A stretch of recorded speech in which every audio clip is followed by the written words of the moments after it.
미국이 그동안 5.5%까지 올렸던 기준금리를 한 번에 0.5%를 내리면서 이제 금리 인하 시대를 열었거든요. 미국의 고금리로 인해 경제위기에 몰렸던 중국은 미국이 금리를 내리자마자 지준율과 금리를 동시에 내리고 1조 위안 유동성을 풀면서 본격적으로 경기 부양을 시작했습니다. 그러면서 중국 증시와 미국 증시 모두 환호하며 급등을 했거든요. 하지만 정말 미국과 중국이 치열했던 경제 전쟁을 마무리하고 모두 해피엔딩으로 갈 수 있을까? 저는 그렇지 않을 수 있다라고 생각을 해요. 미국의 금리 인하는 달러를 약하게 만듭니다. 그동안 고금리로 강달러가 오랫동안 지속되었고 미국 증시만 오르는 시기였었어요. 달러가 약해지면 미국에 있던 돈이 다른 나라로 가게 됩니다. 특히 신흥국이 이득을 얻는데 중국의 증시가 오른 것처럼 미국의 돈이 중국으로 가게 되죠. 미국은 중국으로 돈이 가는 것을 그냥 두지 않을 거예요. 이제 앞으로 약달러 시대가 열릴 수가 있거든요. 약달러가 되면 어떤 일이 벌어질까, 이거를 미리 준비를 해야 되는데요. 미국은 수출이 유리해집니다. 그리고 수입이 불리해져요. 해외에서 물건을 수입해서 소비하는 미국이기 때문에 수입 물가가 오르게 됩니다. 하지만 이제 물가를 거의 잡았기 때문에 물가로 인한 경제 부담은 덜할 것이다,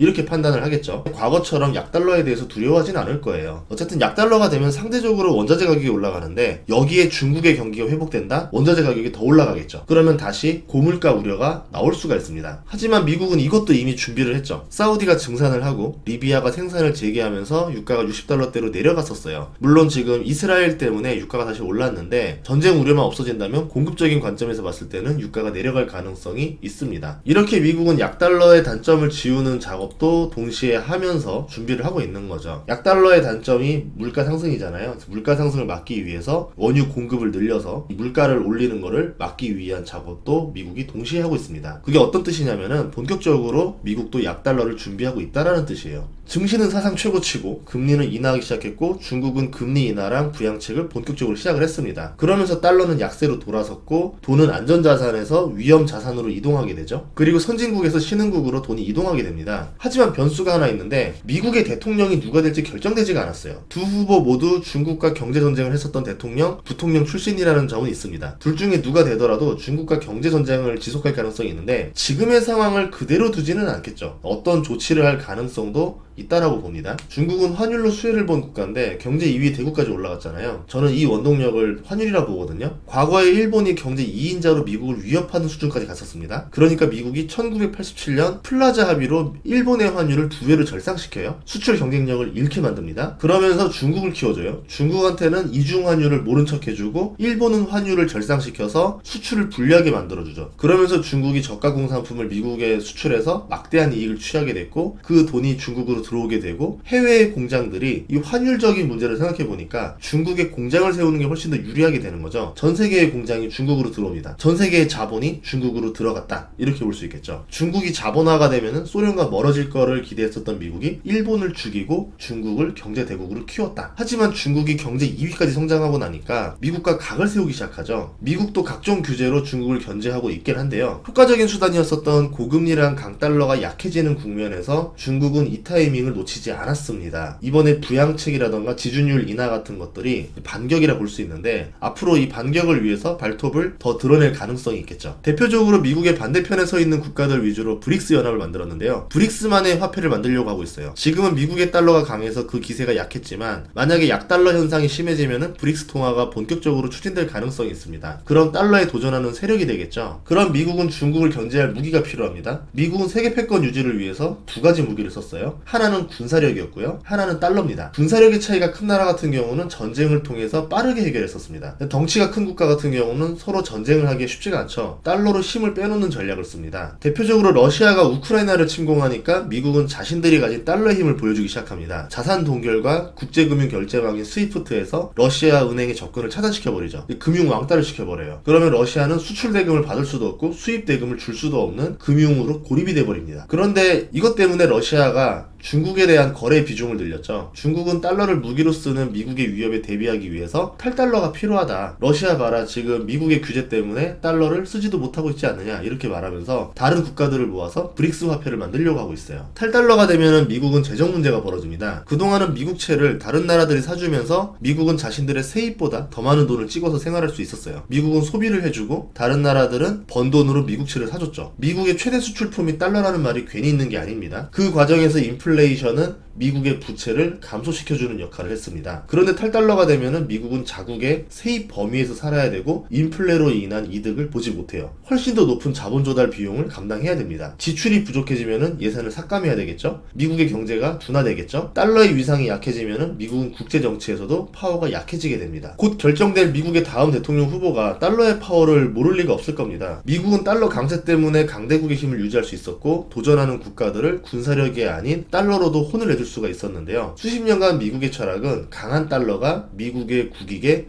부합한다 했었습니다. 강달러와 경제 팽창은 미국의 중산층을 늘어나게 하죠. 미국이 경제 호황을 누리게 되는 핵심이었어요. 반대로 약달러를 통해서 붕괴된 제조업을 일으키겠다 이렇게 했던 대통령들도 있었거든요. 근데 그들의 노력과 다르게 제조업이 생각보다 안 살아납니다. 중산층만 붕괴되는 과정을 겪었어요. 이런 점에서 약달러 기조로 시장이 흐르고 있지만 얼마 안 가서 강달러로 전환되는 이벤트를 만들 가능성도 생각해 봐야 되겠죠. 미국 지도자들은 자신들의 성향에 맞게 달러 가치를 조절하고 싶어 하는 이게 쉽게 성공하지 못했습니다. 정책에 항의하거나 불만을 표시하기 위해서 채권을 파는 세력이 있는데 채권 자경단이라 부르거든요. 이 채권 자경단에 의해서 정부가 원하는 국채 금리를 유지할 수가 없었어요. 미국은 정책의 월가가 어느 정도 입김을 작용하고 있습니다. 그래서 달러 전쟁이라는 책을 보면은 채권 자경단에 의해서 달러 정책을 포기한 지도자도 나옵니다. 한번 읽어보면 좋을 것 같아요. 미국의 채권 시장은 엄청나게 큰 시장이고요. 정책 하나에 엄청난 돈들이 오고 가는 곳이에요. 투자자들은 미국 채권을 상당한 규모로 가지고 있고 채권 가격이 장기간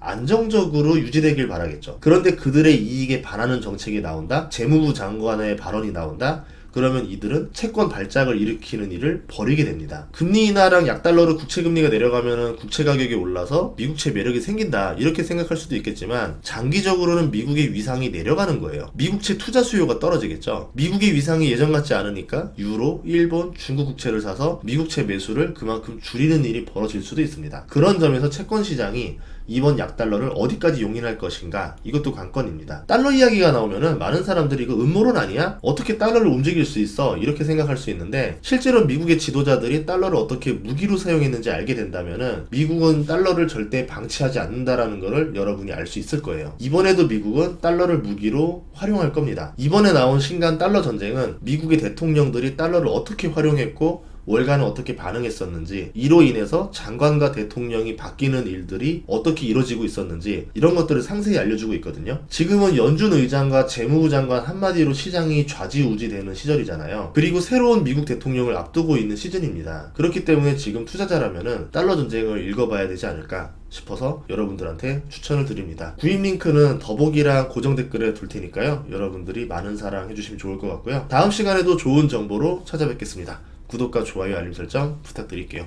고맙습니다.